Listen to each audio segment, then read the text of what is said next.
So, please welcome our first speaker of the night, Richard Newman.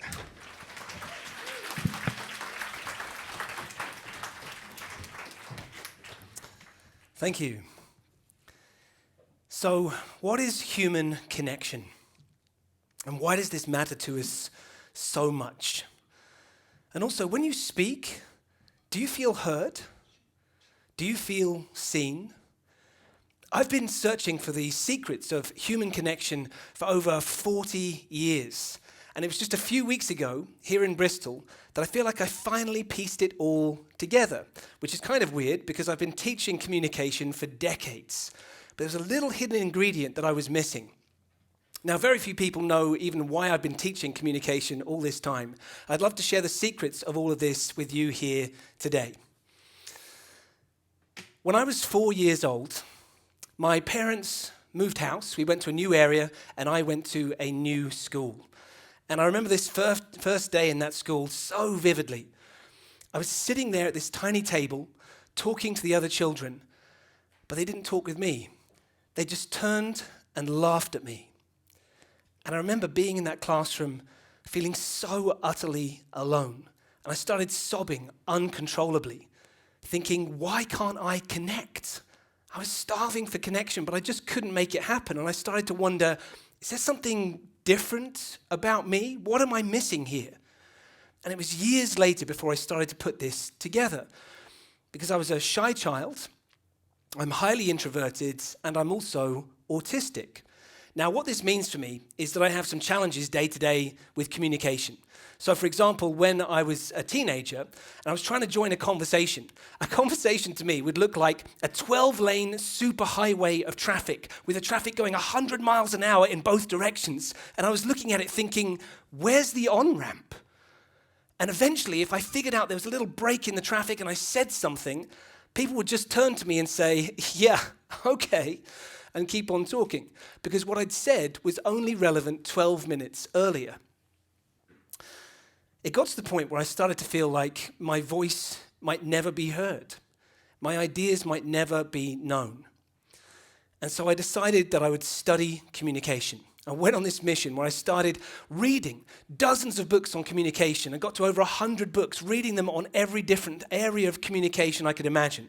And then I decided to go here. I went to live up in the foothills of the Himalayas, where I was living with these Tibetan monks, teaching them all how to speak English. And the big challenge being that there I was, cut off from the outside world for 6 months, living with a group of people who, when I arrived, didn't speak a single word of English. And so I had to use my body language and tone of voice just to be able to connect with them. It was an amazing experience. And when I came home, I then started to study acting. Now, this was a huge breakthrough for me. It's amazing. In acting, there's a script, and the other actor would say their line, and then they would stop talking. And then it was my line.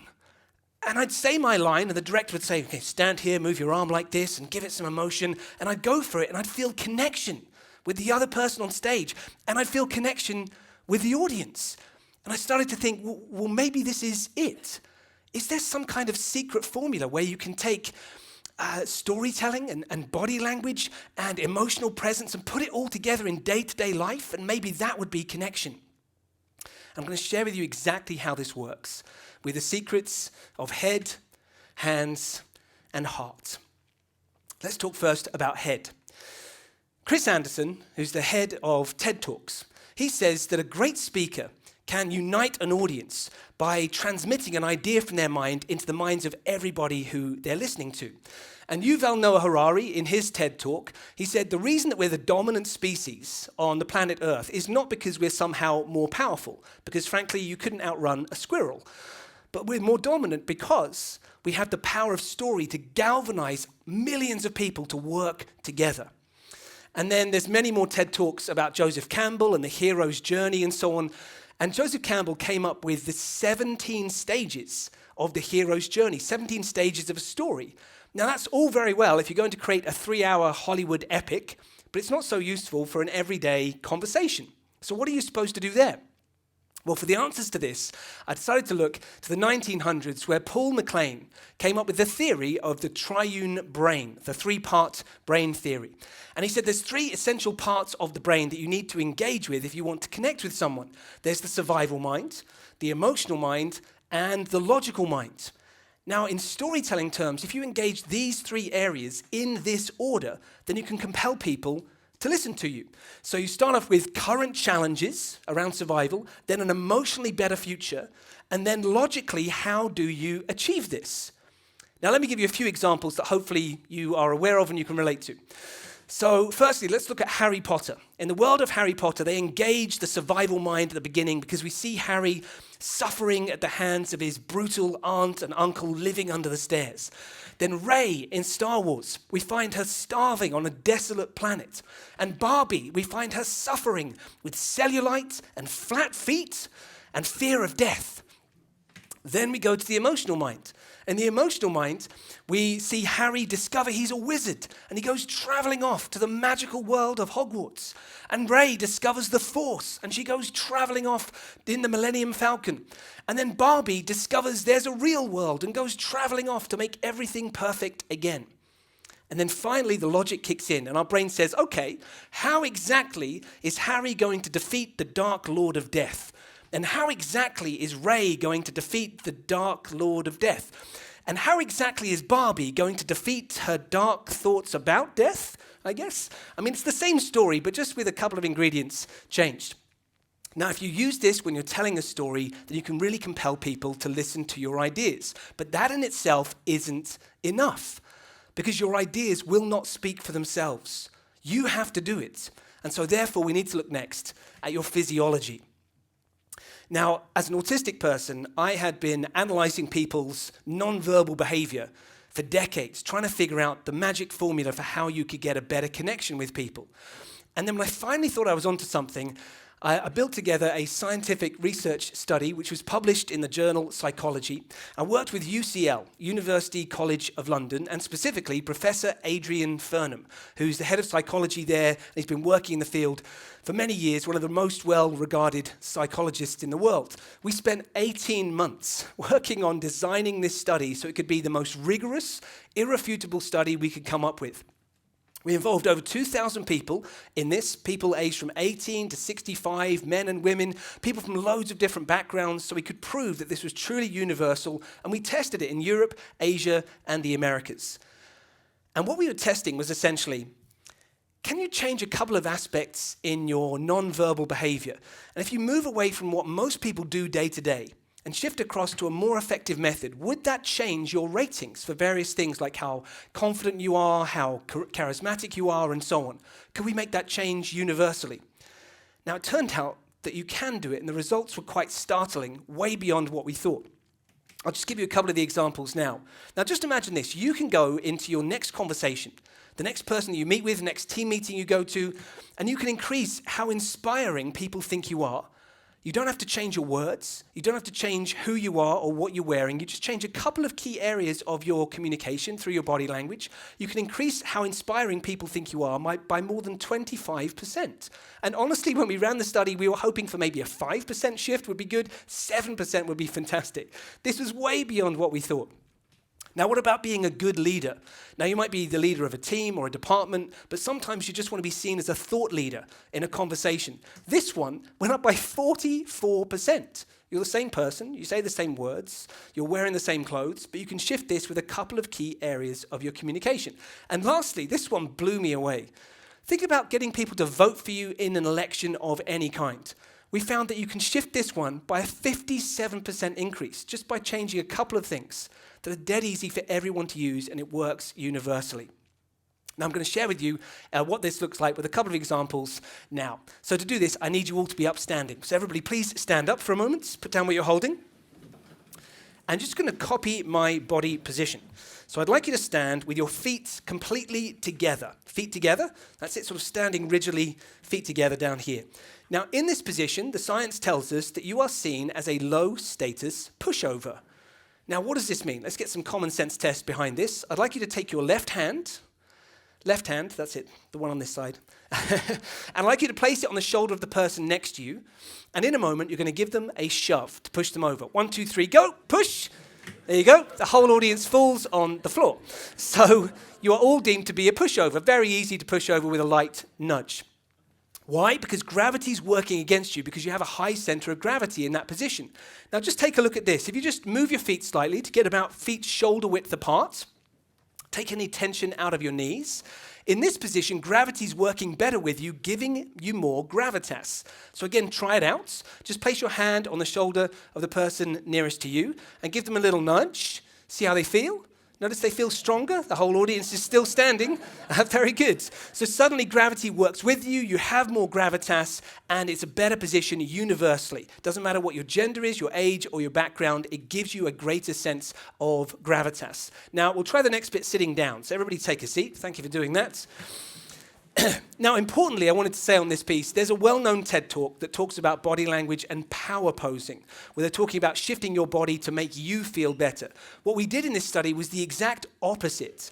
We wanted to take a look at what happens when you stand or sit in various different positions, and how does that impact the other people, therefore impacting your connection, not just how you feel. So for another part of this, we looked at hands. Now, your hands are so important because if you look at some research behind this, Susan Goldin Meadow at the University of Chicago, she found that when you're gesturing more frequently, it speeds up your cognitive processing, so you can say more intelligent things. Also, there was a great study done by the Science of People on TED Talks, very relevant for today, where she said if you take a look at a TED Talk that's got over 1 million views, and another TED Talk on the same subject that's got just 1,000 views, the one that has millions of views has got at least twice as many gestures and sometimes 3 times as many. So we know they're good for connecting with people and they're good for your thoughts. But the question is, how should you gesture? So let's try a few out. Firstly, just put your hands down by your side and imagine you're just sort of gesturing below your waist height here. We call this penguin gestures. This is just sort of low-level, limp gestures, and it looks appalling and gets the worst possible ratings. Don't try it. Now just try this one. Bring your hands up, keep your elbows against your sides. This is called T-Rex gestures. So T-Rex arms are pretty useless, and it looks like you're fairly useless in this position as well. However, try this. Keep gesturing and just move your elbows slightly to the side, if you can, from where you're sitting there. That's great. Now, in this position, if you keep your elbows away from your body, which most people don't, most people do this. You keep your elbows away from your body. If you're doing palms up, then it gives the impression of an open message, such as, nice to see you, do you have any questions? Now try it palms down. If you go into a palms down position, imagine that you're pushing something heavy away from you. In this position, it's great for doing a strong closed statement, such as, this is definitively the best answer. I need that by 2 o'clock on Friday, palms down. Now, if you're congruent with this, then suddenly this allows you to be more connected with people. They give you better ratings. But this in itself isn't enough. We've got to make sure that we also think about heart. You can't just tell a story and wave your arms around and expect people to connect with you. And this hit me profoundly just a few weeks ago when I was rehearsing part of this TED Talk, and I said to the people I was speaking to, what did you think? And they said, well, frankly, Richard, we just didn't feel connected with you. I said, that might be a problem because the theme of the TEDx event I'm at is connection. So I think we might need to work on this. So we started workshopping it. And very quickly, I found myself on my knees, sobbing uncontrollably. I thought, why am I doing this? This is weird. I haven't sobbed like this for over 40 years, since that first day at school when I was 4 years old. What's happening? And I suddenly realized what it was. So back then, that pain that I felt as an autistic child growing up, I repeatedly felt rejected, I felt ignored, I felt left out. And so I decided to make a choice, and maybe it's a choice that you have made. I don't know you, but maybe you, during your life, have had struggles, you've had pain, you've had rejection of some kind, and when that happens, we all have a choice. You can choose to venture forth and risk the pain of rejection over and over again, or you can make the other choice, which I made. You can choose to put armor over your heart to avoid that pain, and that's what I'd been doing. And as a result of that, I was feeling disconnected and numb in those associations with people. So I'm here to let you all know to please take your armor off. Whoever it is that's hurt you in the past, whatever happens, don't let them take you away from you. Instead, risk showing up. Risk the pain of rejection, because it's far better to risk that pain than never feel truly alive. And connection, if we're honest about it, requires courage. It requires humility. It requires vulnerability. It requires showing up and being seen for who you really are. And why does this matter so much right now? The reason being, if you go back a few years, remember the pandemic, where we're all walking around and wearing those masks, how difficult it was to connect with people? Well, these days, people are still wearing an emotional mask, and we have to take them off because we're craving human-to-human connection, and it's so much more important now. In the course of my lifetime, I have never seen a more divided world. There are wars escalating around the world. There are people and politicians who are getting more divisive with each other, and it's time that we made a change to this situation. And it's just possible that if you are willing to share this message, to share your voice, share your heart. If you let your body talk, if you use the power of storytelling, then maybe you can bring people together. You can help families come back together. You can help teams pull in the same direction. Maybe you can even help countries to unite with each other. And if you do that, if you'll share your heart and share your voice, then maybe you can tilt this world in a more positive direction. And that's what I believe is an idea worth sharing. Thank you all so much.